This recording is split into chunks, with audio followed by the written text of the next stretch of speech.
घरात एकटी असल्याची संधी साधत एका 35 वर्षीय महिलेच्या मनास लज्जा उत्पन्न होईल असं वर्तन करून तिचा विनयभंग केल्याची घटना नुकतीच उघडकीस आली।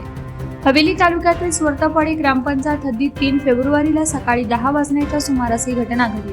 सचिन सावंत असे विनयभंग करणाऱ्या इसमाचा नाव। पोलिसांनी दिलेल्या माहितीनुसार फिर्यादी आपल्या घरी एकट्या असताना आरोपी सचिन सावंत याने त्यांच्या घरात जबरदस्तीने प्रवेश केला।